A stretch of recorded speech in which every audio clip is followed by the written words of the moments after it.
The following night, you arrive earlier than usual. The Acropolis glows softly under a crescent moon, and the city below sleeps, oblivious to the unprecedented political experiment unfolding above. You can feel the faint vibration of marble beneath your feet, like it's whispering, "History is happening, whether you're ready or not." Athena is already present, pacing slowly along the Parthenon's edge. Her armor catches the moonlight in a way that makes it seem alive, flickering with divine anticipation. She turns as you approach, a faint smile playing across her lips. "Tonight," she says, "we see how wisdom and instinct collide." The owls are assembled in neat, if slightly impatient, clusters. Some preen, others blink slowly, and a few practice flapping maneuvers that seem unrelated to governance, but highly entertaining nonetheless. Athena gestures to you. You'll moderate again, translate the subtleties of feathered debate into mortal comprehension. You swallow and nod, knowing that subtlety may be the only bridge between species whose intelligence runs both parallel and perpendicular to human thought. The first motion is immediately provocative. Should night hunting hours be strictly regulated? The younger owls rise, hooting eagerly about fairness, efficiency, and the right to claim the best trees. The older, larger ones argue instinct trumps regulation, feathers bristling like tiny garrisons defending centuries of tradition. Athena watches silently, her arms folded. "Notice the pattern," she whispers. "Even when feathers rule, philosophy sneaks in through the gaps." At that moment, a figure appears at the edge of the assembly, a human philosopher from the agora, drawn by the faint glow of magic or maybe sheer curiosity. He's uninvited, but undeterred. Socrates, or someone suspiciously like him, leans on a column, stroking his beard and muttering about the ethics of governance. You glance at Athena. She shrugs. Mortals never resist a debate, no matter the audience. The philosopher steps closer. "You may call it democracy," he says, addressing the owls directly. "But without dialectic, it is mere chaos." He gestures dramatically, as if expecting applause. The owls blink. Then they hook. Some flap aggressively. One elder lands on his shoulder. Athena sighs softly. "He's underestimated them," she murmurs. "Feathers are surprisingly literal." A quirky tidbit crosses your mind. Some Athenian citizens once wore helmets with exaggerated crests during debates to appear more imposing. You whisper this to Athena, who laughs. "Perhaps our owls have natural advantages." Despite the initial confusion, the philosopher begins asking probing questions. What is justice? How do we balance the majority's will against the needs of the few? The owls respond with a mixture of hoots and wing gestures, occasionally colliding mid-air as if demonstrating the physical tension inherent in moral philosophy. You translate patiently. "They say that the strongest wings should not dictate flight paths. Equality is essential, even if it slows hunting." Athena nods approvingly. "Exactly. Democracy is not merely counting votes. It is navigating instinct, ego, and ethics." The assembly grows increasingly spirited. Feathers flutter like banners in a storm. Owls propose codifying principles, debating whether perching rights are more important than hunting access. Philosophers from below shout interpretations through the night air, providing a chorus of unsolicited wisdom. You can feel the tension between natural inclination and reason. It's dizzying. One particularly argumentative owl hoots repeatedly, landing atop a philosopher's shoulder in what can only be described as an emphatic objection. The human yelps, losing his scroll in a cloud of dust. Athena suppresses a laugh. "Remember the crocodile dung sunscreen?" she murmurs, one of those callbacks only you catch, and you grin. History, she implies, is messy, fragrant, and occasionally absurd. The debate continues for hours. Athena interjects when feathers dominate too heavily, offering gentle corrections in the language of moonlight and motion. She encourages reasoning over instinct, but never suppresses the owl's natural behaviors. After all, democracy is a negotiation, not a lecture. An owl suggests creating a council of philosophers, effectively inviting humans into the fold as advisors. Athena raises an eyebrow. They are ambitious and perhaps too clever by half. You jot notes, noting patterns. Younger owls are idealistic, older ones pragmatic, and humans, when tolerated, bring theories but rarely practice. Historians still argue whether this assembly influenced later depictions of citizen participation or was merely a mythological exaggeration. At one point, you step back to observe. The owl's wings beat in chaotic rhythms, their eyes gleam with curiosity and frustration. Philosophers gesticulate wildly. Athena moves among them like a calm conductor guiding a symphony of discord. You realize that democracy, even among humans, is rarely neat. Watching it unfold in feathers is almost poetic. A particularly large eagle owl proposes alternating nights between hunting freedom and civic assembly, a literal rotation of responsibilities. Athena nods, impressed. Efficiency and instinct, surprisingly compatible. The night deepens, punctuated by intermittent hoots and philosophical exclamations. You notice that even amidst confusion, certain truths emerge. Consensus is fragile, compromise is necessary, and humor is essential. Otherwise, no one survives the intensity of governance. You laugh quietly as an owl attempts to mimic a philosopher's sigh. Athena smiles, shaking her head. They're learning more than anyone suspects. Somewhere in the distance, the city's sleeping humans remain unaware that above them, a coalition of feathers and philosophy debates justice, representation, and the merits of term limits. You can feel the weight of history pressing gently, like a wing across your shoulder. At the end of the session, the Assembly reaches tentative agreements on 3 motions: perching rotation, hunting hours, and ceremonial hoot order. It's imperfect, but groundbreaking, a union of instinct and reason, chaos and structure. Athena turns to you, exhausted but satisfied. Feathers versus philosophy, she says, is a balance every democracy must strike. Sometimes it works, sometimes it doesn't, but tonight it worked. You nod, watching the owls settle in clusters along the marble columns, their bodies low, eyes bright, wings occasionally flicking in silent discussion. Somewhere in the distance, a philosopher mutters about hubris, missing entirely that the owls, more than humans, understand humility. The moon arcs higher, silvering the ancient stones. The night carries the faint murmur of learning, debate, and collaboration. Somewhere deep in your chest, you feel it too, the improbable rhythm of order emerging from instinct, chaos, and quiet dedication. And as you step down from the Acropolis with Athena at your side, you realize the experiment has grown beyond instruction. It has become a living meditation on wisdom, governance, and the beautiful absurdity of democracy itself.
The following morning, Athens hums with a sleepy energy.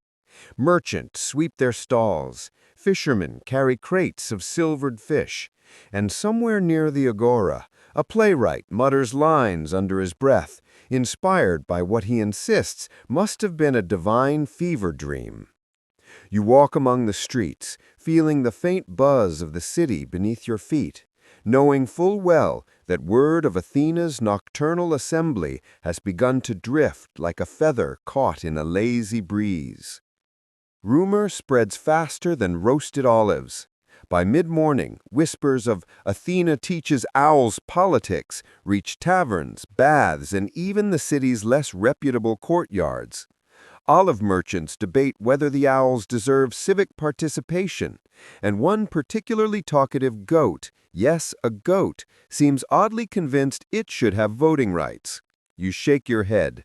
Some things never change. Athena waits at the Acropolis, perched gracefully, her gaze sweeping over the city with a faintly amused glint. "They're talking," she says softly. "That's half the battle." Indeed, the owls themselves are still assembling. They land with a faint rustle of feathers, blinking golden eyes in the morning light. Some strut across the marble like proud senators, while others perch in clusters, whispering, or as close to whispering as owls can manage, about hunting schedules and civic duties. A few, having tasted bureaucratic power, appear insufferably self-important. The first motion of the day is mundane but politically explosive. Should nocturnal assemblies be public or secret? Immediately feathers ruffle. Some owls argue for transparency.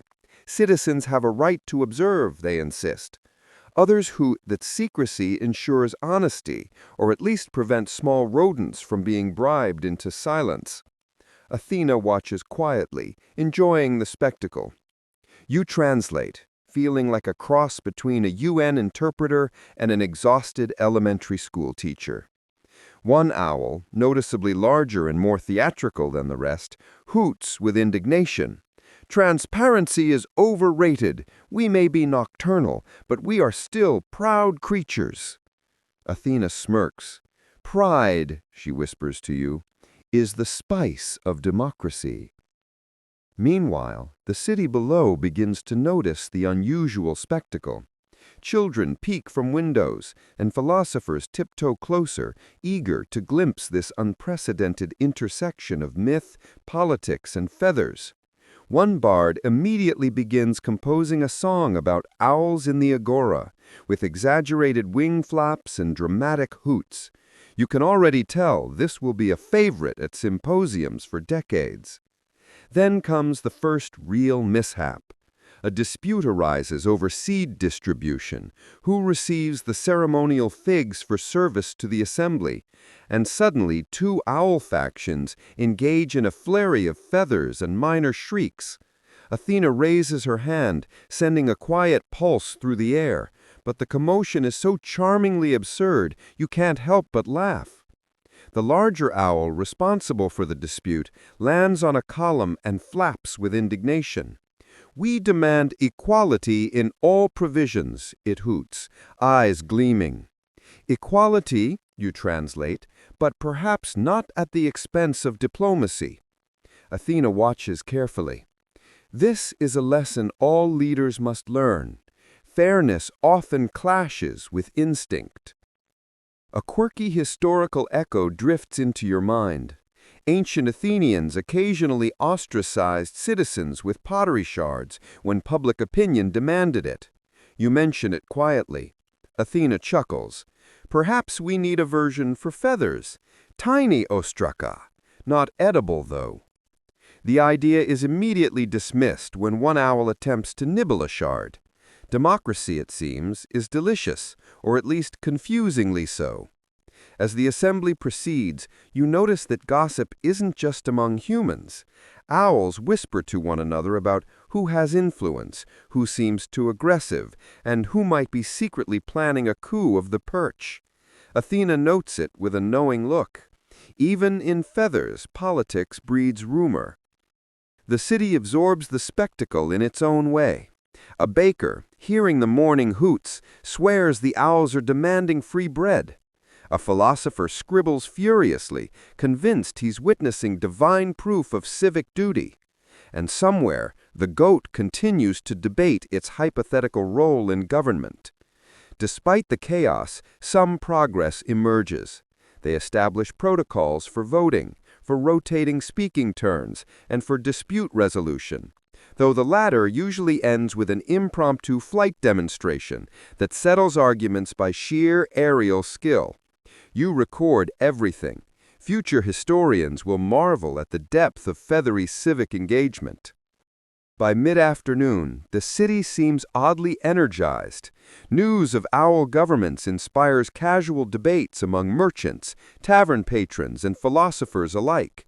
They speculate on morality, justice, and whether Athena has finally taken a more hands-on approach to civic education. Athena turns to you, serene and amused. "You see," she says, "gossip spreads democracy as efficiently as reason does, sometimes more." Indeed, by sunset, even the playwright is performing excerpts of the night's debates for an audience of intrigued Athenians. One comedic sketch depicts an owl filibustering with remarkable panache. You can't help but laugh, realizing the absurdity is part of the lesson. Democracy is messy, theatrical, and contagious. The final motion of the day addresses oversight. Should mortal scholars be allowed advisory roles? A chorus of hoots erupts, some approving, some suspicious. Athena translates with patience, occasionally muttering, "They're learning skepticism already. Remarkable." As night falls, the owls perch quietly, feathers ruffled but content. Athens itself seems to exhale, the wind carrying the faint echo of distant hoots across tiled roofs. You realize that gossip, debate, and minor chaos have not diminished governance, they have enriched it, embedding civic engagement into the city's very rhythm. Athena turns, casting her gaze over both city and flock. "Tomorrow," she says softly, "we face corruption, ambition, and perhaps a little divine mischief." You nod, exhausted but exhilarated, watching as the owls settle, some preening, some nodding as in solemn reflection. The city hums beneath you, the memory of the assembly already beginning to blur into legend, rumor, and myth. For now, Athens sleeps with one eye open and one ear attentive, listening for the faint but persistent hum of feathers arguing about fairness, and you can't help but smile.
Dawn drapes the Acropolis in pale gold, and the air hums with the soft rustle of wings. The city has changed since the worm scandal, quieter, warier, yet somehow prouder. You can feel it in the rhythm of their meetings, less frenzy, more thought. The owls have learned that debate isn't about shouting the loudest, it's about making the silence afterward meaningful. You stretch under a fig tree as Athena watches the first assembly of what they now call the Court of Feathers. The name alone makes her grin. "They invented law," she says. "That didn't take long. Mortals took centuries. These took weeks." The gathering is solemn. A stone platform has been cleared of moss and bird droppings. At its center sits a smooth white feather, symbol of truth. Whoever holds it may speak without interruption. On either side perch the judges, 5 owls chosen by random draw, each representing a different grove. The accused? None other than a gray-feathered owl named Morinth, charged with stealing worms from a neighbor's cache. The irony is not lost on anyone. Athena leans forward, intrigued. Ah, theft again, the universe's favorite crime. You whisper, historians still argue whether law began with theft or with gossip. Gossip, she answers. Theft's just what happens when gossip fails. The trial begins. Morinth fluffs her feathers nervously as the accuser steps forward, hooting indignantly. Translated loosely, it means, she crept into my hollow and took 5 worms. I saw the glimmer of her eyes in the dark. The judges nod gravely. They confer among themselves, scratching notes in the dust with their claws. One of them asks for evidence. Another suggests calling witnesses. It's clumsy, awkward, but it's law. Athena watches, expression unreadable. They're mimicking mortals again. Procedural fairness is just structured storytelling. The first witness, a young owl, flaps nervously and hoots, I saw something move, but maybe it was a mouse, or gilt shaped like a mouse. You stifle a laugh. Well, that clears nothing up. Athena murmurs, perjury by any other name. Hours pass. The trial becomes almost theatrical. Witnesses contradict, spectators comment, someone starts selling roasted crickets on a stick. Justice, it seems, has found its audience. Finally, Morinth is invited to speak. She grips the white feather tightly. I took no worms, but I hid mine in a new spot. Maybe the wind moved his cache. Her voice trembles, not from fear, but from exhaustion. The judges retreat to deliberate, scratching long spirals into the dust. When they return, their verdict is cautious, not proven guilty. The crowd murmurs in confusion, half cheer, half hiss. The accuser looks ready to molt from outrage. Athena nods approvingly. They've invented reasonable doubt. You glance at her. You sound proud. I am, she says softly, because fairness without certainty is the hardest virtue. That night the owls gather again, this time not to judge, but to reflect. They perch in rows, wings folded, discussing how to make trials better. Should evidence be physical? Should punishments fit the harm? Should judges be elected or drawn by lot? Athena leans against a column, smiling faintly. Mortals took centuries to ask those questions. My little philosophers did it in a day. She gestures toward Cleo, who moderates with calm authority. That one's special. I may keep her around for a while. You tease, as an apprentice or as a pet? She gives you a look sharp enough to shave marble. Don't test me. The debate continues into the night. Eventually they agree to formalize their system. 3 levels of judgment, clear records, and the permanent symbol of the white feather as sacred. They even assign a keeper of truth to store it between trials. Athena sighs. Here we go again. They've invented bureaucracy again, and they'll complain about it forever. Maybe that's the real sign of civilization, you say. She smiles. Complaints are democracy's heartbeat. Weeks pass, and word spreads. Owls from distant groves arrive to watch these trials, curious about the idea that conflict could end without clause. The court of feathers becomes a spectacle, equal parts solemn ritual and public entertainment. One evening, a quarrel arises between 2 visiting owls over territory rights. Instead of fighting, they approach Cleo and request judgment. The crowd hushes, and the trial begins under a blood-red moon. Athena murmurs, here it comes, their first test beyond theft. Justice will either grow wings tonight or crash headfirst into a rock. The case unfolds with surprising grace. Evidence is presented, feathers found in the disputed branch, maps drawn in the dirt. Witnesses speak calmly. The judges listen, deliberate, and finally declare a shared arrangement, alternating nights. The crowd cheers. The rivals bow. Athena exhaled slowly. They did it. A compromise. You grin. So what do we call this? Common claw? She rolls her eyes. Try civilization. The sound of owl laughter ripples through the grove. For a moment, the air feels lighter. Justice, it seems, has finally balanced the scale. But progress, like flight, is never steady. A week later, a new dispute shakes the fragile harmony. One owl accuses another of slander. Apparently, during the last assembly, harsh words were exchanged about someone's nest hygiene. The insulted party demands a trial. Athena actually laughs. They've invented libel law. I was hoping to delay that a few centuries. The trial turns ridiculous. Witnesses debate whether smells like wet bark counts as defamation. One owl quotes another incorrectly and gets booed. By the end, everyone agrees that gossip is now a matter of public record. You can't help it. You laugh until your ribs ache. So justice collapses into comedy again. Athena shakes her head, but she's smiling. Law always walks that line between reason and absurdity.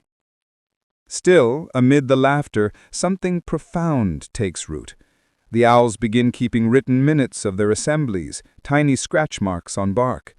For the first time, memory becomes law. Historians still argue whether that was invention or accident, Athena says, but I know better. Every law begins as an act of paranoia. Paranoia? Yes, the fear that someone will forget what happened and twist the truth later. She looks thoughtful, almost wistful. Mortals wrote laws on stone, owls write on bark. The material changes, but the insecurity stays the same. As seasons shift, so does their society. With laws come penalties, with penalties come forgiveness, and with forgiveness comes power. The keeper of truth, originally a ceremonial position, starts making rulings even without the judges present. The owls whisper about corruption. Athena sighs, rubbing her temples. Here we go again. You nod grimly. They've invented judicial overreach. Don't sound so pleased, she warns. The tension grows. Cleo calls an emergency assembly. She perches on a stone and addresses the crowd. Justice belongs to all wings. None should hoard the feather. The keeper steps forward defensively. Without me, chaos returns. Athena leans close to you. They're reenacting every courtroom drama ever written, and they don't even have Netflix. Cleo spreads her wings wide, a gesture of both defiance and peace. Then we'll share the burden, she declares. Let the feather pass nightly between nests. No single owl should hold truth too long. It might start to believe it owns it. The audience gasps. The keeper hesitates, then bows. Athena smiles faintly. They've reinvented checks and balances. You whisper, they're moving fast. Yes, she says, too fast. Evolution is messy when watched in real time. That night she seems quieter. You find her sitting alone on the temple roof, staring at the stars. You're worried, you say. I'm curious, she admits. Mortals built law to tame chaos. These owls build it to prove they're civilized. I wonder which motive will last longer. You sit beside her. The wind smells of stone and cedar. Maybe both, maybe neither. She glances at you, her eyes softer now. You've been watching them too long. You're starting to sound like one of my philosophers. I'll take that as a compliment. Don't. Most of them ended up exiled or poisoned. You laugh, but she doesn't. Her gaze drifts down to the grove where the owls roost peacefully, unaware of how fragile their new order truly is. Law will hold them for a while, she murmurs, until someone clever decides that fairness is slower than ambition. You raise an eyebrow. Are you predicting another scandal? She smiles sadly. No, I'm predicting history. The moon tonight hangs like a polished coin above the Acropolis, and below it the owl city hums with energy again. The trials have made them bold. They have discovered that speaking shapes reality, and now they crave more of it. You arrive at the grove expecting another quiet session of the Court of Feathers, but instead you find a vast gathering. Dozens of torches ring the clearing. Feathers glint like silver confetti. An enormous flat stone has been dragged to the center. Carved across it, in crooked lines, is one word: assembly. Athena perches on a column nearby, amused. So, they've decided justice isn't enough. Now they want government. You glance at the crowd. They're holding an election, aren't they? Of course, she replies. It was inevitable. Once you give voices rules, they start asking who gets to make them. The first speaker hops onto the stone, an owl named Deimos, broad-winged and charismatic. He hoots eloquently about unity, prosperity, and reliable worm distribution.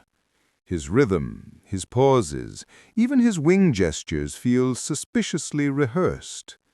Athena leans closer to you. Mortals invented rhetoric. Owls perfected it overnight. The second candidate, a smaller, sharper owl named Sarah, argues the opposite. Fewer decrees, more freedom, fewer feathers in the bureaucratic nest. The crowd cheers wildly, not necessarily because they agree, but because she speaks fast and flaps dramatically. You whisper. Historians still argue whether democracy rewards ideas or performance. Athena smirks. You already know the answer. The speeches continue for hours. Each orator brings something new: humor, poetry, outrage. One even sings a ballad about the worm scandal, accompanied by rhythmic wing beats. The crowd sways and hoots along. It feels less like governance, more like theater. Finally, Cleo steps forward. She doesn't shout, she doesn't sing. She simply raises one feather and says, "If we speak only to be heard, not to understand, then our wings beat in circles." Silence falls. Even Athena looks moved. "They'll elect her," you say quietly. "Of course," the goddess replies. The quiet voice wins when the crowd tires of shouting.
You awaken to the smell of smoke. Not dream smoke, the real kind that curls through feathers and burns the eyes. From the high acacia ridge, you see orange spreading across the forest floor, leaping from branch to branch. Athena is already there, watching grimly. Lightning, she says, a careless strike, the kind that tests every constitution ever written. Below, the owls scatter in alarm. The assembly dissolves in panic. Debate turns to shouting, voting to chaos. Every decree they crafted about worm distribution or noise curfews suddenly feels absurdly small. You turn to the goddess. They'll need leadership. They'll need cooperation, she corrects. Leadership without consent is tyranny. Consent without leadership is confusion. The grove is in flames now. Sparks rain like stars. You see Clio rallying the first council, shouting for calm. We will assign wings to carry water, others to guide chicks to safety. But her words vanish in the roar of wind. Many owls ignore her, flapping wildly toward their nests. Some flee entirely into the night. Athena's voice is low. Here comes the test every democracy faces. Fear. Clio tries again, louder this time. If we fly apart, we burn alone. If we fly together, we live. A few stop, then more. Slowly, order begins to reform. She divides the sky into sectors, each assigned to a dozen owls. Some scoop water from the river using broad leaves. Others beat their wings to push smoke away from the chicks. Athena watches, impressed. She learns fast. Fire breeds engineers. Yet amid the chaos, another figure rises, the swift-wing leader, Keros. His voice booms across the clearing. Forget committees. Follow me. The only law now is survival. Dozens of young owls follow instantly. They dive low, attacking the fire directly, trying to smother flames with frantic wing beats. It's brave and suicidal. The updraft hurls several skyward, coughing and half-burned. Clio shouts for them to regroup, but Keros refuses. Democracy wastes time. We need one voice. And there it is, panic's favorite lie. The night becomes a theater of contradictions, coordination and chaos, courage and collapse. You see an old owl carrying a chick through the smoke, guided by shouted instructions from a council watcher. You see another crash from exhaustion. Then you hear it, a cracking sound like thunder. A burning trunk falls across the assembly stone, splitting the word assembly clean in half. Athena closes her eyes. Symbolism never misses its cues. By dawn, the fire subsides. The grove is blackened and silent. The air smells of ash and regret. Clio gathers the survivors, her feathers streaked gray. We live, she says softly, and because we live together, we will rebuild together. But not all agree. Keros limps forward, coughing. You call that together? Half of us nearly died waiting for votes. Clio meets his glare. And half would have died obeying a fool's charge. The crowd murmurs, divided again, but too weary to fight. Athena perches on a fallen branch. Now comes the second test, blame. In the weeks that follow, rebuilding begins. Nests are repaired, hatchlings cared for, trees replanted. But the unity of the crisis fades. Soon whispers return. Who started the fire? Who delayed the order? Who truly saved us? Committees form to investigate. The swift wings call them witch hunts. The council calls them accountability. Each side grows louder. Athena sighs. The moment danger passes, democracy forgets gratitude and remembers grudges. Clio, exhausted, summons a general meeting. She stands before the half-burned assembly stone and speaks without notes. Every flame leaves a scar. But scars are not the end of flight. They are the price of learning. We must choose whether this fire burned our forest or forged our faith. Silence. Then, slowly, wings lift in agreement. But Keros isn't done. Beautiful words, he sneers, but words don't feed chicks. He tosses a charred worm husk at her feet. Your system promised fairness. All it gave us was ashes. She looks down at the husk, then let the assembly decide. The crowd stirs. A vote is called, unexpected, tense. Should Cleo remain first speaker or step aside for a new leader? Athena watches intently. Transitions, the crucible of democracy. Pebbles are cast, counted in silence. When the tally ends, it's almost even, but Cleo wins by 3 stones. She bows slightly to Keros. The assembly has spoken. You are still its citizen. He stares at her, feathers trembling. For now. Later that night, Athena finds you staring at the embers. You look troubled, she says. They survived, I replied. But at what cost? They're more divided than ever. That's how democracies survive, not by ending conflict, but by keeping it inside words instead of claws. She gestures toward the horizon, where faint light touches the trees. The moment they stop arguing, they will stop existing. Disagreement is their heartbeat. You watch Cleo standing alone by the broken stone, tracing the split word with her talon, half burned, half intact. Athena murmurs, she'll stay up all night thinking how to mend that crack. That's leadership. And softer, and loneliness. Weeks pass. Green returns to the grove.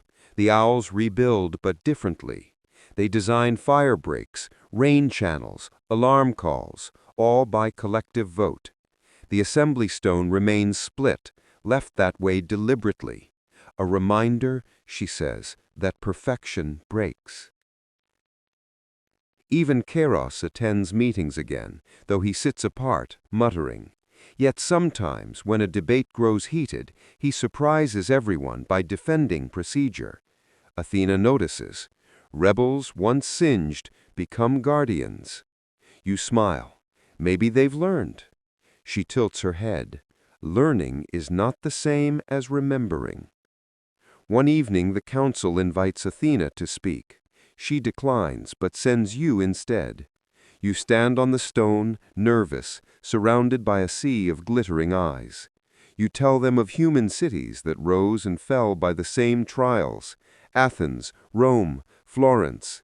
You speak of voices raised, laws broken and remade, of fires literal and moral. You tell them democracy is not a nest, it's a flight pattern, always shifting, never safe. When you finish, silence lingers. Then, quietly, Cleo lifts her wing. Let that be entered into record as the teaching of the 2 flames, for both fire and speech burn, yet also give light. Athena, watching from above, smiles. They quote you now. Congratulations, your myth material. You exhale. And what happens next? She gazes at the horizon. The same thing that happens to every democracy. They'll forget, then rediscover. They'll argue, then unite, then argue again. And one day they'll teach others to do the same. You glance skyward where smoke has given way to starlight. The air hums with distant hoots, not of panic, but of discussion. Endless, imperfect, alive. Athena folds her wings. Come, there's another dawn to watch. You walk beside her through the ashes and sprouts, and behind you the assembly begins once more, voices weaving the fragile, indestructible fabric of freedom. Section 8. The grove quiets with time. What was once fire-scarred now glows again under moonlight, stitched together by moss and memory. You'd almost think nothing happened. except for the blackened stump that still stands at the center, a silent warning against forgetting. Athena perches above it one evening, bronze feathers gleaming faintly. "They've started carving stories," she says, gesturing toward the hillside. You squint and see little scratches in the bark, rows of curved lines, circles, and tiny feather marks. Primitive, yes, but patterned. They're writing? In a manner of speaking, memory with symbols. Every democracy sooner or later invents a way to argue without shouting. You watch as Cleo and the others trace their minutes of assembly, each line a decision, a hope, a mistake. Somewhere between the grooves and curls, you spot an owl trying to draw Athena's helmet. It looks more like a loaf of bread. "Close enough," she says with a wry smile. One night, as cicadas drone low, Athena takes you up to the marble heights of the Parthenon itself. It's under construction. Scaffolding glimmers in torchlight, mortal stonemasons snoring in corners. "You wanted to see echoes?" she asks. She waves her hand. The city below flickers, time folding in layers. You see philosophers pacing, citizens arguing in the agora, young scribes drafting laws on wax tablets. "Listen carefully," she whispers. You listen, and there it is. The cadence of their voices matches the rhythm of the owl assemblies. Interruptions, laughter, complaint, applause. You could almost mistake one for the other. Athena smiles faintly. They think they invented discourse. Really, they just translated hoots into words. You laugh softly. Historians still argue whether your owls influenced the first Athenian councils. And they always will. Facts are fragile creatures, easier to worship than verify. She gestures toward a sculptor chiseling friezes along the temple's upper band. See the small forms hidden between the gods? Tiny owls, hardly noticeable unless you know to look. You step closer. Sure enough, feathered figures nestle near Athena's shield, eyes wide and eternal.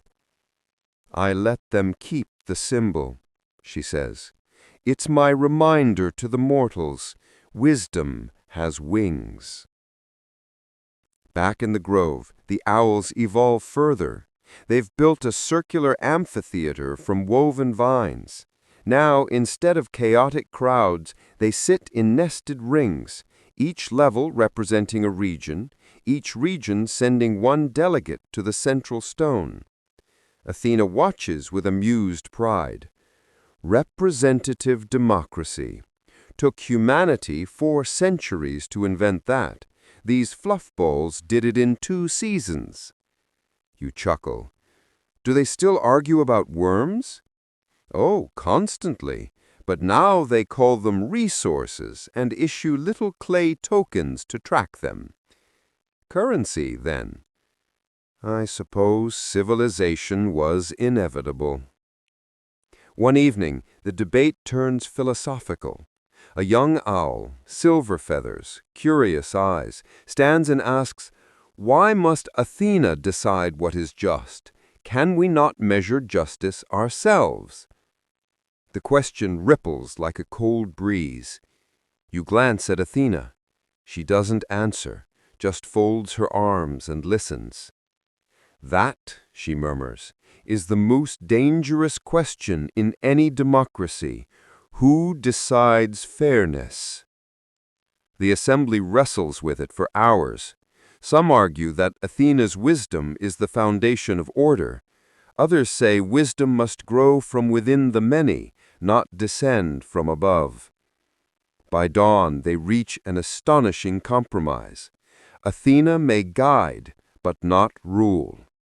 They vote to give themselves the right to ignore her advice, respectfully, of course. You glance at the goddess. How does it feel to be outvoted by birds? She smirks. The same as being outvoted by philosophers, mildly insulting, mostly amusing. Weeks pass. The grove becomes more than a home. It's an academy. Owls from distant forests arrive to observe, to learn how self-rule feels. Debates stretch long into dawn. They discuss migration routes, egg-sharing policies, even poetry. You wander among them, listening. Their arguments sound eerily familiar. Freedom versus safety, tradition versus reform, majority versus minority. It's as if you're hearing the entire history of human politics in feathers and moonlight. Athena leans beside you. Democracy isn't natural, she says softly, but neither is silence. They've learned to sing their disagreements. You nod. And you? What have you learned? That patience, she says, is heavier than wisdom.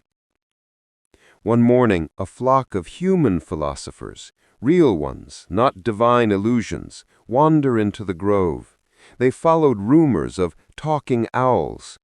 You recognize one, a young student named Socrates. He stares wide-eyed as the birds engage in what looks disturbingly like parliamentary procedure. Athena chuckles invisibly. Mortals are so predictable. They'll take notes, then claim it was all their idea.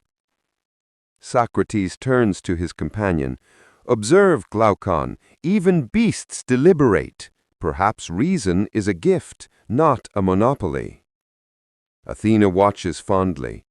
He'll forget this detail when he writes, but he'll remember the rhythm. You smile. So your experiment leaks into legend. That's how history works. Ideas escape their cages. Later, as twilight deepens, the owls hold a great convocation to honor Athena. Clio stands before the crowd and speaks.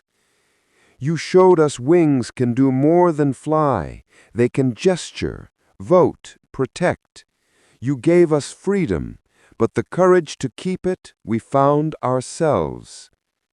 Athena bows her head slightly. You always had it, she says softly. They offer her a gift, not gold, not gems, just a single perfect feather dipped in ash and honey.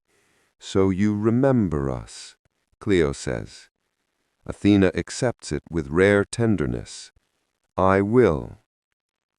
That night, she places the feather at the foot of her statue in Athens. Centuries later, archaeologists will find a faint dark stain there and wonder if it was candle soot. Historians still argue.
Seasons pass, and the grove turns quiet again.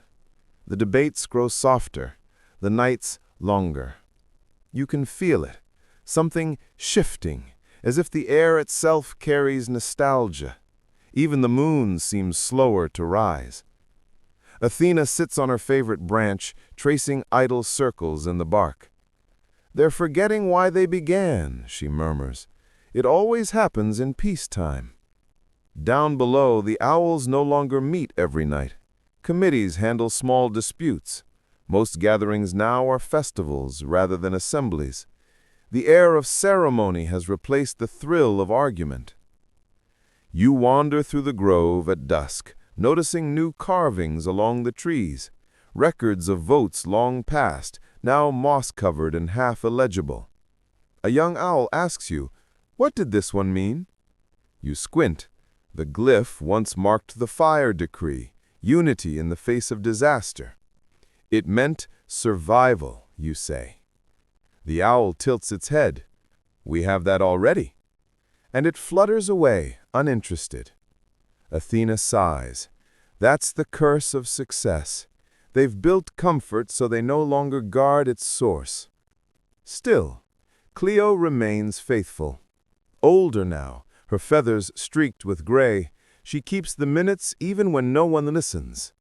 Each night, she sets a pebble in a bowl, one for every meeting kept, one for every silence endured.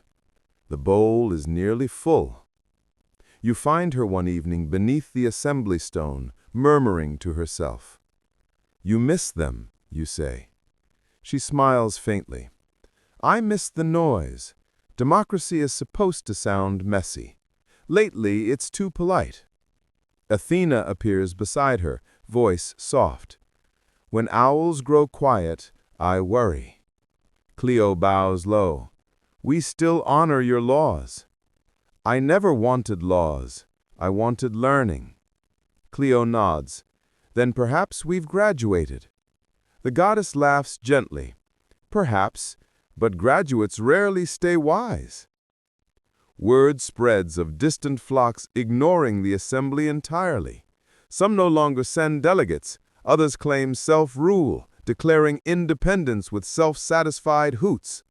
A few even deny that Athena ever taught them anything at all. One delegation arrives from the northern cliffs, proud and bristling. Their spokesman declares, "We no longer need Athens' ways. Our wings are our law." Athena raises an eyebrow. "And when two wings disagree?" He hesitates.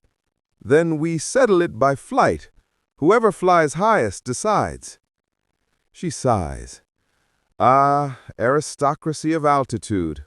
I should have predicted that." You whisper, "Historians still argue whether this moment marks the birth of pride or the death of unity." "Both," Athena says. Clio calls an emergency session, the first in months. She pleads for reunion, for shared law, for memory. "If we forget our counsel, we return to the forest before wisdom." Her words echo beautifully through the amphitheater, but fewer than half the nests send representatives. The rest stay home, feathers fluffed in comfortable apathy. Athena watches from the shadows. Every democracy faces two plagues, corruption and boredom. The second kills faster. The assembly votes to preserve the union. The motion passes narrowly. Clio looks relieved, but you can see in her eyes that she knows the truth. Survival by one vote is survival on borrowed time. That winter, storms batter the grove. Lightning strikes the oldest tree, the one that once sheltered the first debates. It splits clean down the middle, like the assembly stone years before. The fire this time is smaller, but crueler. It burns the library of bark carvings, centuries of recorded wisdom reduced to ash. You stand in the rain with Athena, watching the smoke curl upward. "They'll rebuild it," you say, half hopeful. "They'll tell themselves they will. But memories without rituals fade like this smoke. It will drift into myth before the next moon. She kneels, gathering a bit of ash in her hand. This, she says, is how gods become stories, and stories become dreams. Cleo gathers the survivors once more. We may lose our records, she tells them, but not our rhythm. She beats her wings 3 times, the old call to order, and for one night the grove fills again with voices. Athena smiles faintly. Even at twilight, democracy sings. The owls debate until dawn, whether to restore the old system, to migrate, or to entrust everything to memory.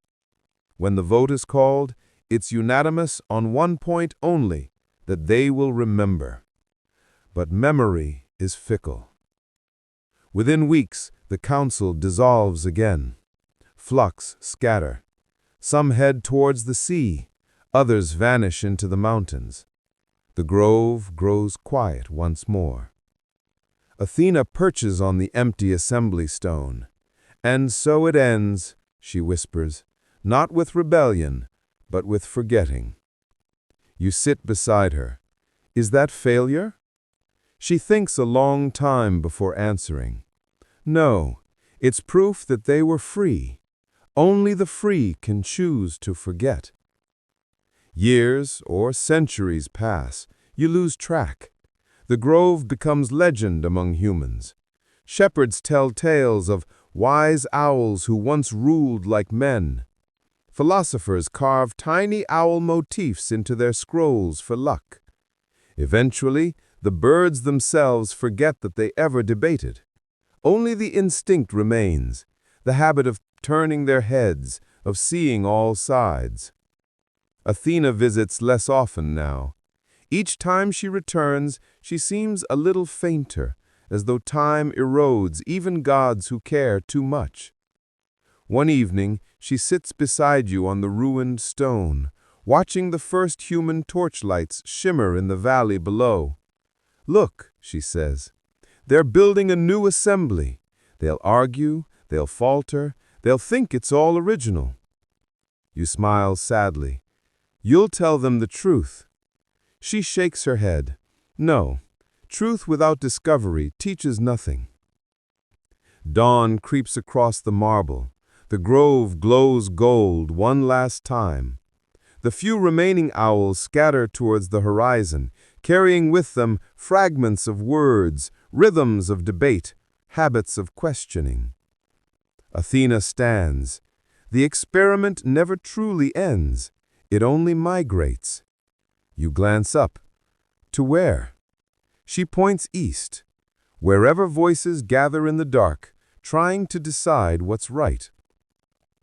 You look again at the broken stone. Moss has almost erased the carvings. Only one faint line remains visible, a circle within a circle, the symbol of the first assembly. Athena traces it gently. Even gods can't make wisdom last forever, but we can make it begin again. The wind rises, scattering ash into light.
The grove is gone.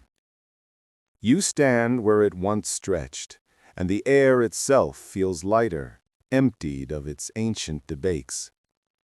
Grasses have claimed the roots. Cicadas hum in the hollow where the assembly stone used to rest. From the distant hills you can hear the faint cries of ordinary owls, hunters, not philosophers. They do not speak of justice or worms or votes.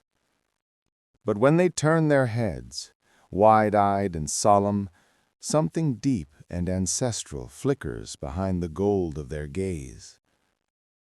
Athena appears beside you, her sandals brushing dew from the grass. "So," she says quietly, "the experiment sleeps, not dies?" "Nothing wise truly dies," she murmurs. "It waits for another dusk, another question." The goddess gazes toward Athens. The Parthenon gleams in the distance, wrapped in marble and memory. Within its shadows, people argue, loudly, passionately, imperfectly. You can almost hear them echo the same rhythms once carried by heathers. Athena listens with a faint smile. "There," she says, "they've already stolen the melody." You walk with her through the city. A street performer declaims before a crowd. Coins clink, voices overlap, opinions clash. Democracy, she muses, was never about agreement.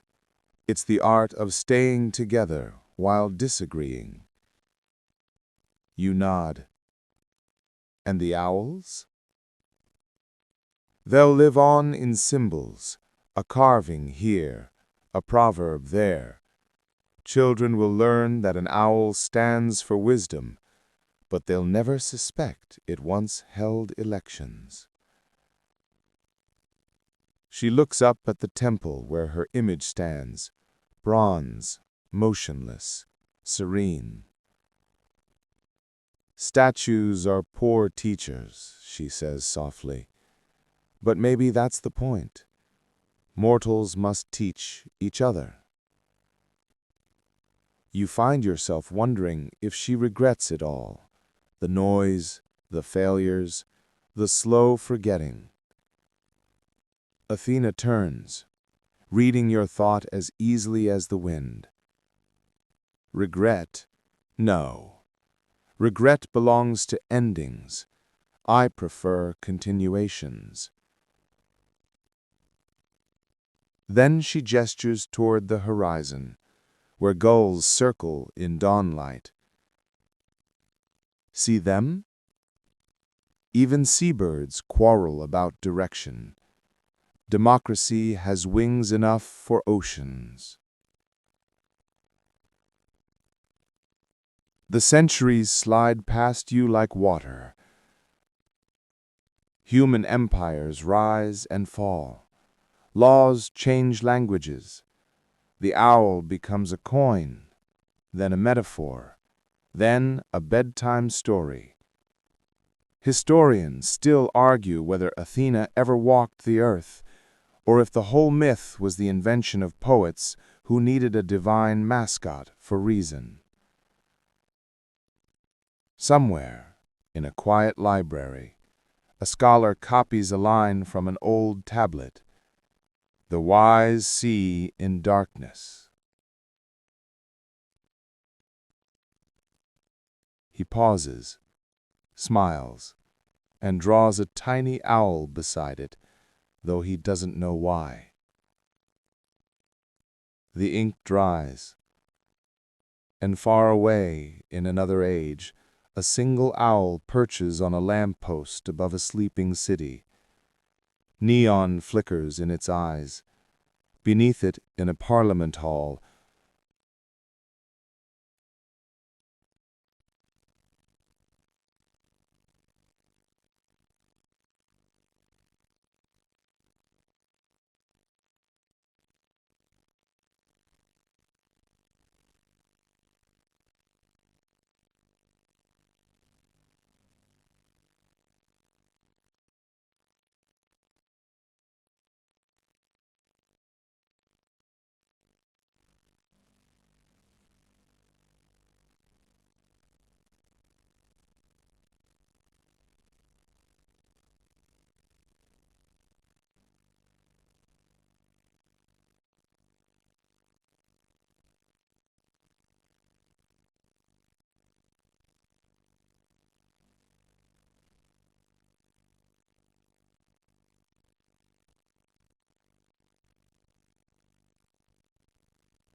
Hey guys, tonight we slip quietly through the marble corridors of ancient Athens, where even the moonlight seems to be sculpted from silver. The air smells faintly of olive oil and old stone, and somewhere, far above the sleeping city, a goddess grows restless. You can almost hear her sigh, soft, irritated, divine. Athena, goddess of wisdom, warfare, and good ideas gone slightly sideways, has decided to teach democracy to a flock of owls. You probably won't survive this, not because it's dangerous, but because you'll be too busy trying not to laugh or blink while watching divinity collide with bird logic. So, before you get comfortable, take a moment to like the video and subscribe, but only if you genuinely enjoy what I do here. And if you're watching this from somewhere far away, post your location and local time down below. I love seeing where you're all tuning in from. Now dim the lights, maybe turn on a fan for that soft background hum, and let's ease into tonight's journey together. You trudge up the worn steps of the Acropolis, moonlight gleaming off the marble like spilled milk. The city below is hushed, only the faint murmur of waves from the Piraeus and the distant barking of dogs. Athena stands there, her spear resting casually against a column, her gray eyes fixed on the horizon. Mortals, she mutters, so proud of their democracy, and yet they forget who whispered the idea into their dreams. You hesitate, because correcting a goddess never ends well, but she already knows what you're thinking. You doubt me? She says, not angry, just amused. I was there when Cleisthenes drew those lines, when men shouted over olive branches, calling it equality. She tilts her head, feathers of her helmet catching moonlight. But I wonder, can wisdom truly be taught, or must it be lived? There's a pause, long enough for a cricket to reconsider its life choices. Then she adds, maybe I'll test the theory. Her gaze turns upward, toward the silent dark of the night sky. You follow it, and see the faintest flicker of wings. Owls, dozens, hundreds maybe, circling silently above the Acropolis like drifting thoughts, her sacred birds, her chosen companions, and right now, her test subjects. Athena smirks, the kind of smile that has launched entire philosophical eras. Let's see, she says, if they can govern themselves better than mortals. You open your mouth, ready to remind her that birds don't vote, but she's already at work. Her hand rises and the marble hums faintly. The air vibrates like a plucked lyre string, and a faint shimmer sweeps across the plateau. Suddenly, the night seems more alive, sharper, more deliberate. The owls begin to land one by one, the talons clicking on stone. Some perch on columns, some on pedestals. One even on the tip of a statue's nose. Behold, Athena whispers, the new assembly. You blink. There must be 100 owls staring back at her, blinking in disjointed rhythm. One lets out a soft hoo, another mimics it. Soon the air is filled with low, rumbling hoots, a parliament of birds, literally. Athena claps her hands once, sharp as thunder. Order! And miraculously, they quiet. The scene is ridiculous and reverent at once. Moonlight washes over the goddess and her gathered scholars. The Parthenon behind her seems to approve, glowing faintly. You can almost imagine the city's ghosts leaning over their balconies to watch. Somewhere, Socrates himself might be rolling over in his grave, or maybe just chuckling.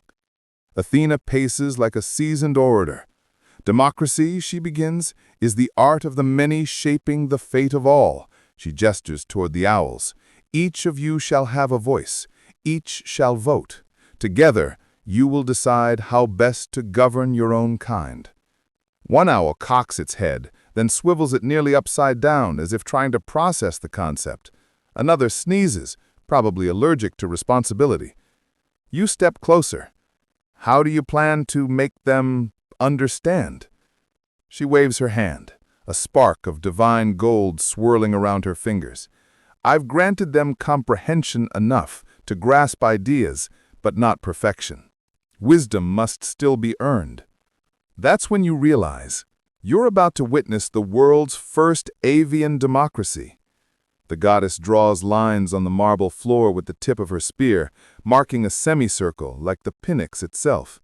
She'll sit here, she says, each according to seniority. Elders on the left, youths on the right. We'll need order. The owls shuffle into place. One bumps another, who retaliates with a wing slap. Ah, she murmurs, so they've learned politics already. You laugh quietly. Historians still argue whether Athens' democracy was ever truly equal, you say. She nods. Even humans struggled.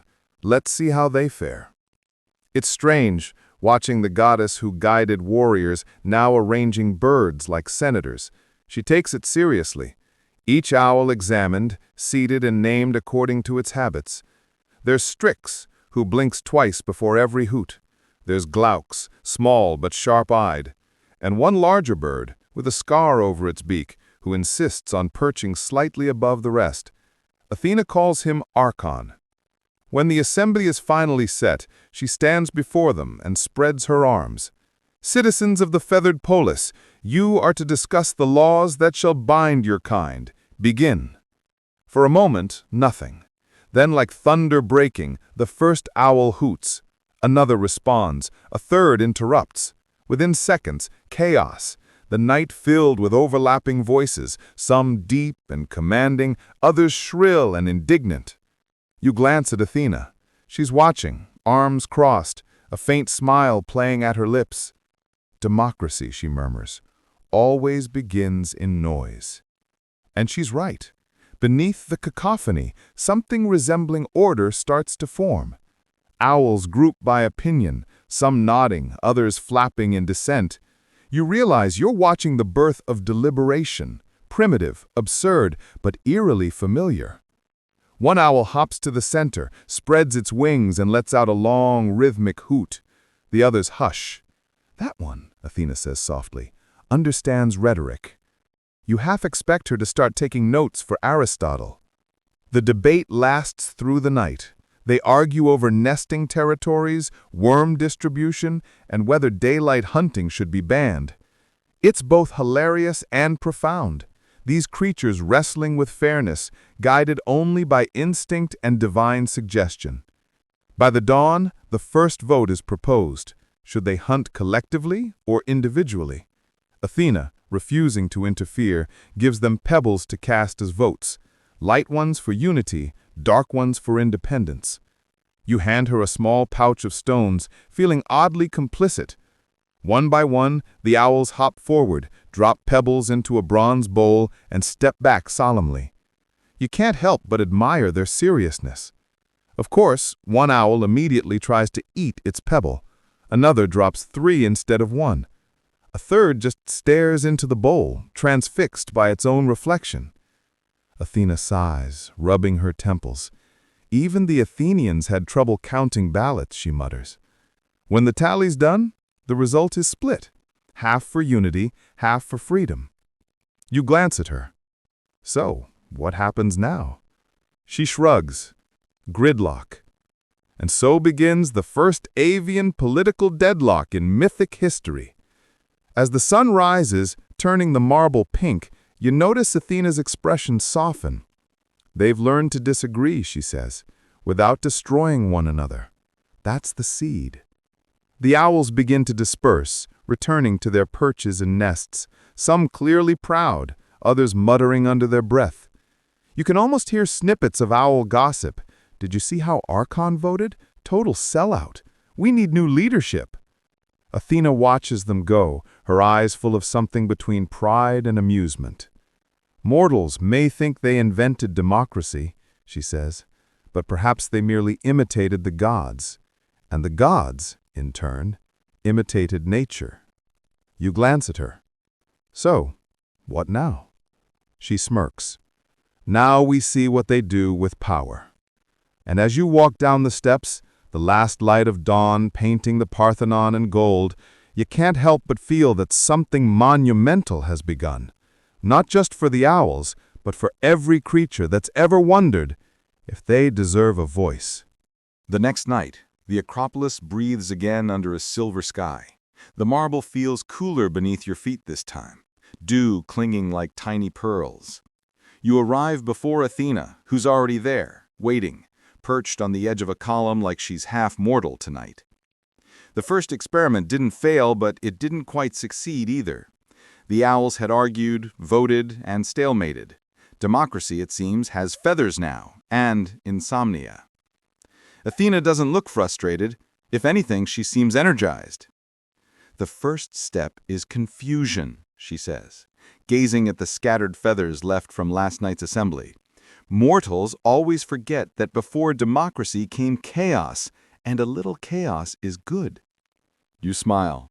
You mean you're actually going to give them another chance? Of course, she says, a touch of divine mischief in her voice. You don't abandon your experiment because the test subjects bicker. You gather more data. That's when she does something unexpected. She lifts her hand and a faint hum rolls through the air, like a tuning fork striking eternity. From every olive grove and rooftop in Athens, owls begin to gather again. But this time they come with a sense of purpose. They land neatly, forming circles within circles, each facing inward toward the goddess. The assembly of feathers, Athena announces. You can't help but laugh quietly. Sounds like a parliament name humans would actually use. She nods. They probably will, someday. The owls stand waiting, eyes like polished amber catching moonlight. There must be hundreds now, so many that the air smells faintly of feathers and night oil. The marble seems to vibrate beneath their collective weight, and yet for all their noise yesterday, tonight they are eerily still. Athena gestures for you to come closer. They've earned structure, she whispers. Watch. One by one, older owls step into the center, their feathers darker, eyes slower but wiser. You recognize Archon, the scarred one. He ruffles his wings with a kind of solemn authority and hoots once, a low, measured sound. Instantly, the younger owls respond, forming a perimeter. You whisper, that looks almost organized. Almost, she says, hiding a grin. But they lack symbols. Every society needs something to gather around, a token of unity. With a flick of her wrist, Athena conjures a gleaming bronze disc, no larger than your palm, engraved with the image of an olive branch and an owl. Let this be their standard, she declares, and sets it in the center of the marble ring. Whoever guards it will guard the principles of their democracy. Immediately, 3 owls lunge for it. One pecks furiously at another's wing, the second retaliates with a kick, and the third simply grabs the disc and hops backward, victorious. Athena's eyebrow twitches. Well, she says, we've invented political ambition. You can't help it. You laugh out loud. The sound echoes across the ancient stones. Historians still argue whether the Athenians themselves were any better, you joke. She chuckles. They just had better vocabulary. Then the strangest thing happens. The victorious owl, still clutching the bronze disc, lets out a sharp, deliberate hoot. It's rhythmic, commanding, almost rhetorical. The others hush. Even Athena tilts her head slightly. You whisper, "What's it saying?" She translates softly. It claims leadership. It proposes a council to oversee the assembly. You blink. They're inventing representative government? Not quite, she says. They're reinventing hierarchy, just in new feathers. Still, she lets it happen. The owl places the disc on a small pedestal, a chipped stone from an old temple, and invites 7 others to stand around it. The rest of the assembly begins to murmur approvingly, wings twitching like applause. Athena steps back. Now they have order, or the illusion of it. The night deepens, stars flickering like divine punctuation marks above. The assembly begins to debate new issues, migration routes, worm taxation, and how to prevent wing monopolies. It's absurd, yet mesmerizing. You realize you're watching civilization form in miniature. Athena leans close to you and whispers, "Do you know what amazes me most?" "What?" "They're mimicking what they see in mortals. They hold court like the agora, argue like philosophers, and bribe like politicians. You raise your eyebrow. Bribe? I sigh. You'll see. Indeed, within minutes, you notice subtle exchanges. Younger owls slip worms, fresh and wriggling, under the wings of older ones. Promises are hooted in hushed tones. One particularly sly bird hides a fat grub beneath the bronze disk. Athena pinches her bridge of her nose. I didn't even teach them economy yet. You grin. Maybe corruption's just instinct. Or perhaps democracy breeds temptation, she muses. There's a tension now, an invisible thread running through the marble air. Some owls are hooting louder, others whispering behind folded wings. You can sense factions forming, the reformists, the traditionalists, and one rogue cluster you mentally nickname the Worm Party. The debate gets heated, feathers puff up. One owl accuses another of nest bias. Another demands equal roosting rights. Athena, arms crossed, looks both fascinated and deeply tired. They've reached the shouting stage, she mutters. Mortals stayed there for centuries. At one point, a particularly passionate owl flaps into the center and accidentally knocks over the bronze disk. Gasps ripple through the assembly. The silence that follows feels ancient, one of those moments history will remember, even if only in myth. Archon steps forward, lifts the disc back into place, and hoots 3 short notes, authority restored. But now his feathers seem puffier, darker, like he's absorbed the moment's gravity. You glance at Athena. He's changing. Power always changes those who touch it, even those with wings. As dawn creeps over the horizon, the assembly adjourns. Some owls remain, muttering in clusters, while others take off into the pale light. The bronze disk gleams faintly, now smudged with claw marks. Athena looks at it, then at you. They're learning faster than mortals did, she admits, but they're also making the same mistakes. You arch your eyebrow. So, is that success or failure? She smiles faintly. It's democracy. The wind stirs her hair, and for a moment you swear you see the faint shimmer of wings behind her, a spectral echo of her sacred birds. The real test, she says softly, isn't whether they can vote. It's whether they can forgive one another afterwards. You glance at the departing owls. Some fly side by side. Others deliberately veer away. One carries a worm proudly in its beak, the spoils of unseen negotiation. You shake your head. I give them a week before the first scandal. Athena smirks. You're being generous. And as the last owl vanishes into the dawn haze, you can't help but think, democracy, whether feathered or human, always begins with good intentions and ends up with someone hoarding worms. Still, beneath the absurdity, something stirs, a flicker of progress, or at least awareness. For in teaching them how to decide, she has also taught them how to doubt. And in the quiet aftermath, as the goddess fades into the morning mists, leaving only a faint scent of olive and ozone, you realize she isn't testing them at all. She's testing us. By the third night, the Acropolis doesn't feel like stone anymore. It feels alive, pulsing with invisible debates that cling to the air like humidity. You arrive to find the place transformed. What was once a casual experiment has become something larger, stranger, and just a little terrifying.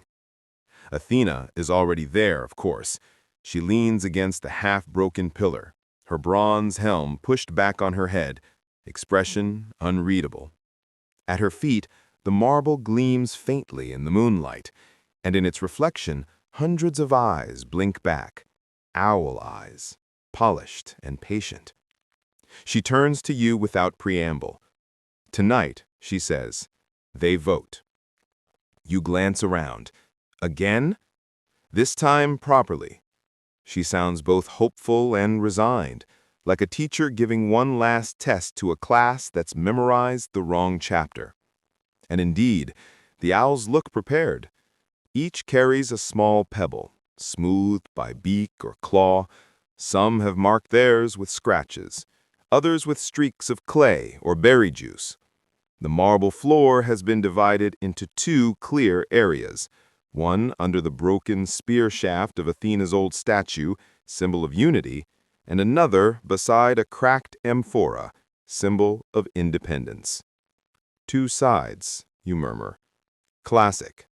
Athena smiles faintly. They learn symbolism quickly. But before voting begins, the air ripples. A fat, self-important owl hops forward, Archon naturally, and begins to hoot with the deliberate pacing of a seasoned statesman. You don't need translation to sense the tone, commanding, charismatic, manipulative in that honey-feathered way. Athena sighs. He's been speaking all day, she murmurs. I think he likes the sound of his own hoot. You chuckle. Historians still argue whether that's the mark of leadership or madness. She smirks. Usually both. Archon's speech goes on for what feels like forever.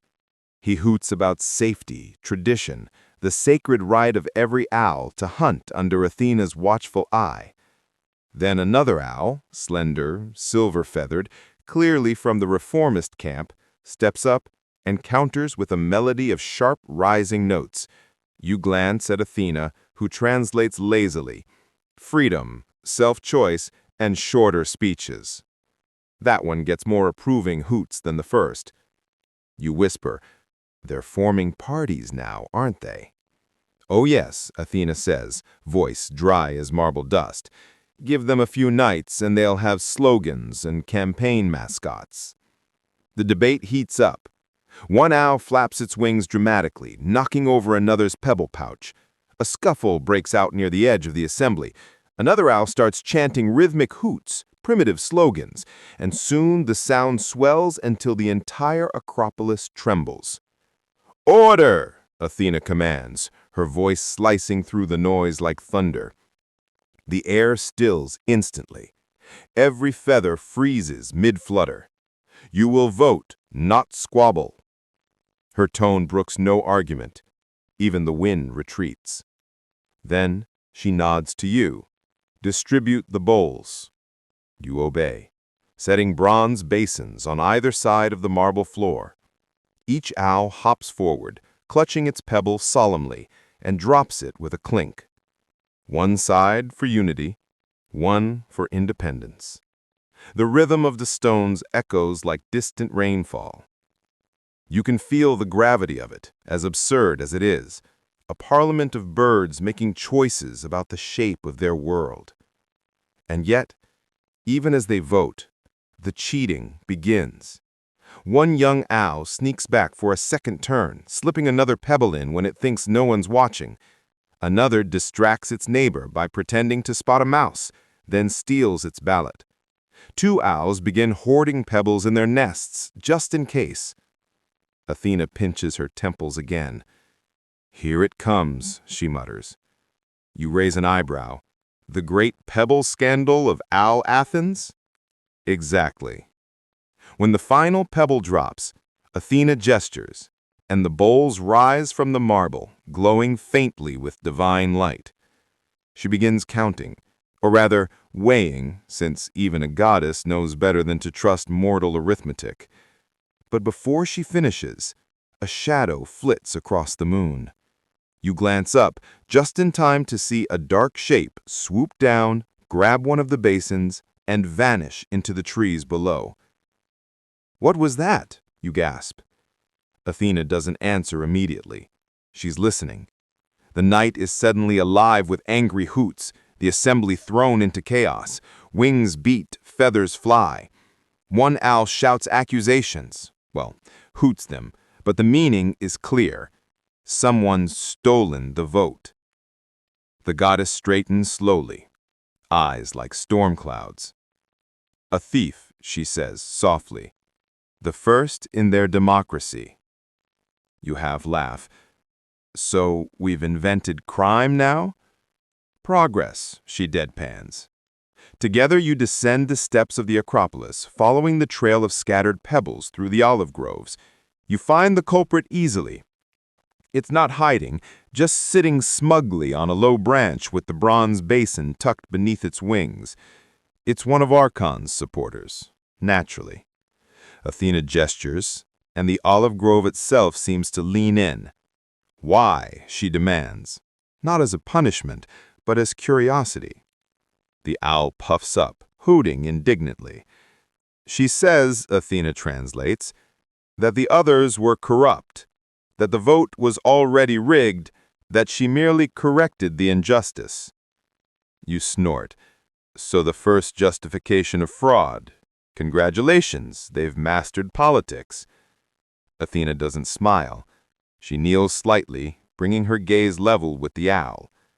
You cannot purify injustice with more injustice. That's not wisdom, that's vanity. The owl tilts its head, unrepentant. For a moment the goddess looks tired, immortal tired, the kind of weariness that comes from watching the same mistakes repeat through eons.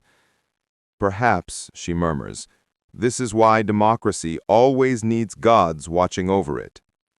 You hesitate. Do you mean you'll intervene? She shakes her head. No, I mean they'll learn more if I don't. And with that she turns away, leaving the owl with its stolen basin. Back atop the Acropolis, the assembly has descended into anarchy. Some owls demand punishment, others cry for amnesty, and a few just start hooting nonsense slogans because they like the sound. Athena raises her hand for silence. You have chosen chaos, she declares, so chaos you shall have. A chill wind sweeps through the stones, and for a heartbeat, everything stills. Then, slowly, she lowers her arm. But every chaos carries its seed of order. Find it or lose your democracy forever. And then she vanishes. No flash, no thunder, just gone, leaving you surrounded by a mob of squabbling owls and the faint scent of olive smoke. You stare at them, then sigh. So, does anyone here know how to count pebbles? A dozen heads swivel toward you. No one hoots. That's when you realize you've been promoted. The next hours blur into a mix of frantic counting, heated arguments, and occasional pecking. Somehow, with divine absence as their only guidance, the owls begin to calm.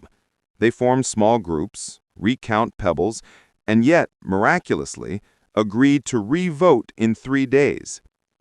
When Athena returns at dawn, she finds them sleeping in neat rows, wings folded over their chests. She looks genuinely surprised. You grin. They cleaned up their own mess.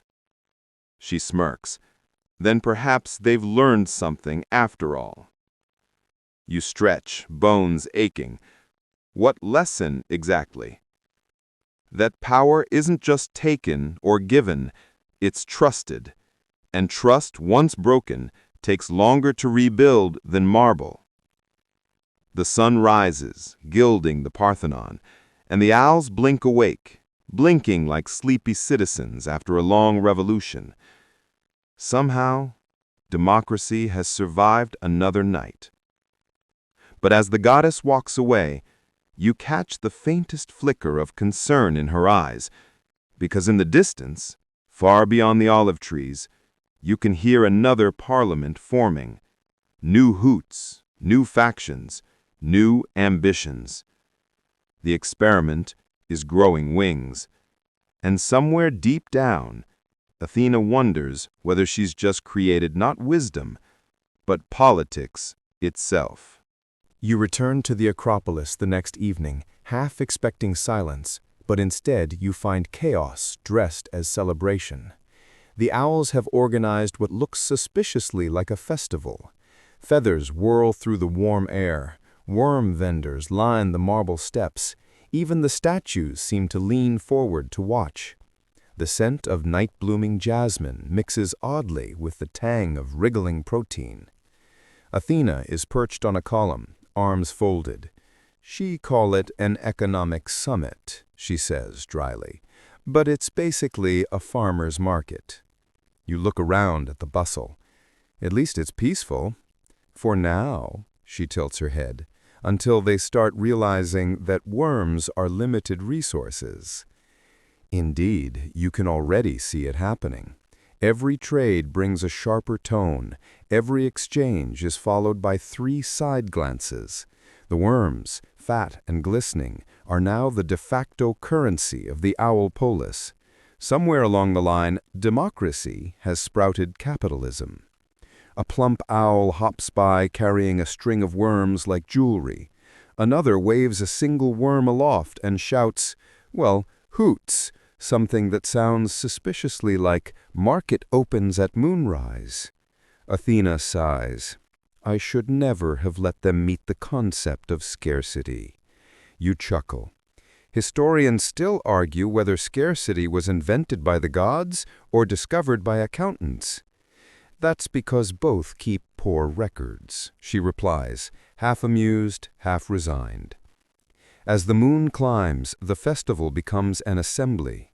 The owls gather in neat rows again, wings brushing, eyes gleaming with greed and curiosity in equal measure. In the center stands Archon, scarred and proud, flanked by his council. Before him rests a pile of worms, tribute collected from across the groves. Athena narrows her gaze.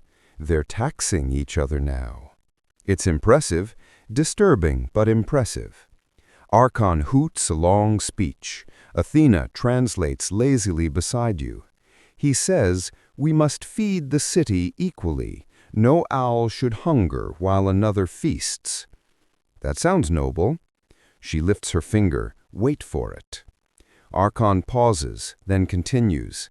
"Therefore, every owl shall contribute 1 worm per week to the central reserve." You grin.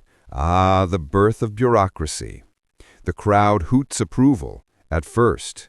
But one small owl, silver-feathered and fierce-eyed, hops forward and interrupts with a sharp, defiant hoot.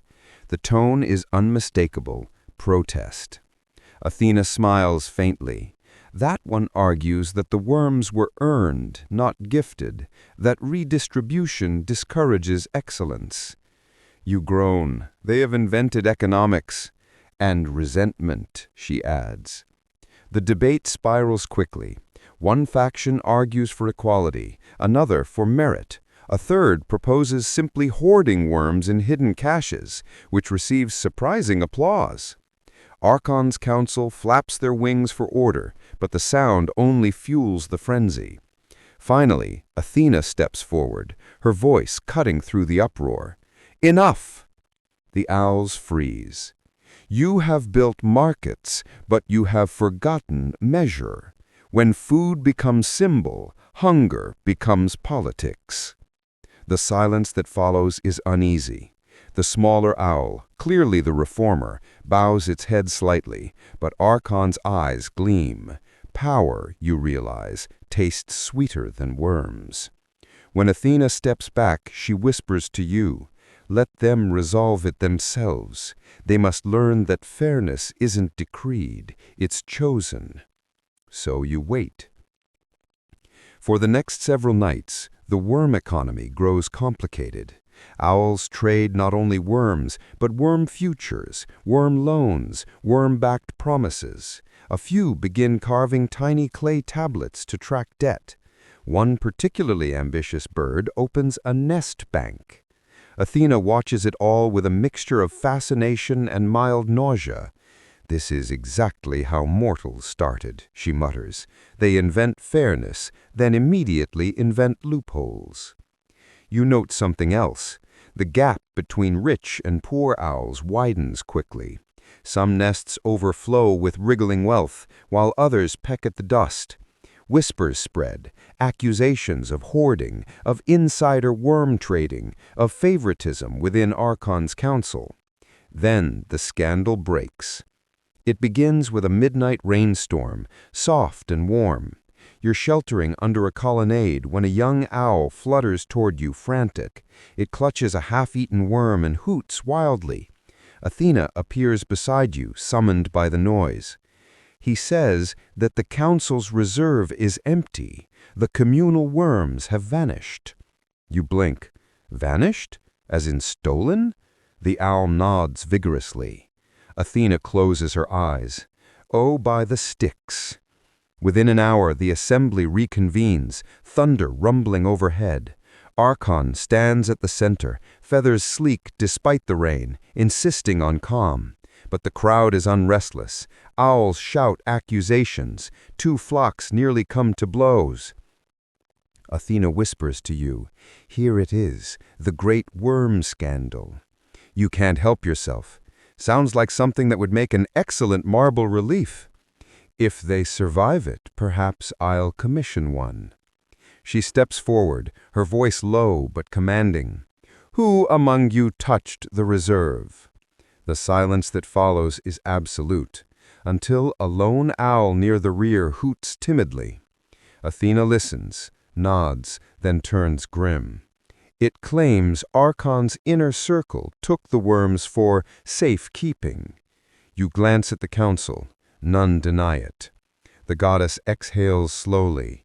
Ah, oligarchy. How quickly it hatches. Lightning flashes, illuminating the assembly in stark silver. The rain intensifies. One by one, the council members hoot excuses. They feared theft. They needed to inspect the stockpile. They meant to redistribute soon. It's all painfully familiar. You mutter, even their scandals sound like Senate hearings. Athena doesn't laugh.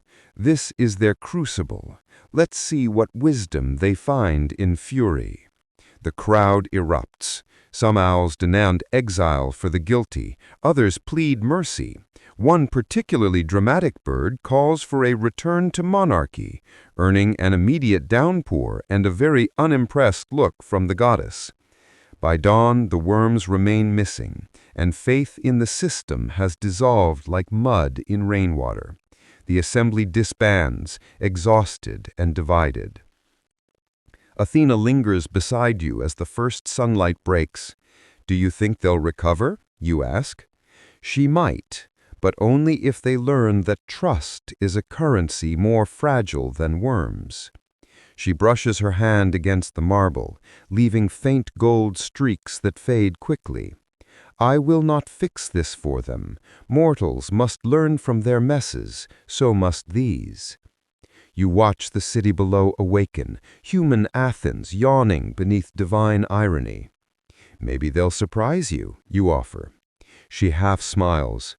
Hope is the one thing even gods can't regulate. Then she's gone, leaving you amid the feathers, the damp, and a faint smell of ozone and guilt. Days pass and the scandal ripens like fruit left too long in the sun. The once bright chatter of the owls fades into uneasy murmurs. Nests that used to echo with song now thrum with suspicion. Every rustle in the branches sounds like conspiracy. You perch on a ledge overlooking the olive groves. Below, 2 owls whisper furiously, glancing around as if the trees themselves might be eavesdropping. Athena appears beside you, faintly translucent in the morning haze. She looks like someone watching her favorite experiment teeter on the edge of explosion. She says they've started forming factions. One group calls themselves the Talons. They demand punishment. The others, the Wings, argue for forgiveness and reform. Talons and wings, you repeat. You have to admire their sense of branding. Athena smirks. Mortals would call this the birth of parties. The talons grow loud first. They meet under the shadow of the Parthenon, sharp-eyed and angrier than the hour. They accuse Archon's council of betrayal, demand resignations, and flat menacingly at anyone who dares defend them. The wings, more measured, speak of unity and rebuilding. We cannot eat blame, says their leader, a gentle owl named Clio. We must mend before we molt. Athena nods at Clio's speech, a rare one, That one listens. But the crowd doesn't. As always, rage gets better attendance than reason. By the third night, talons outnumber wings 2-1.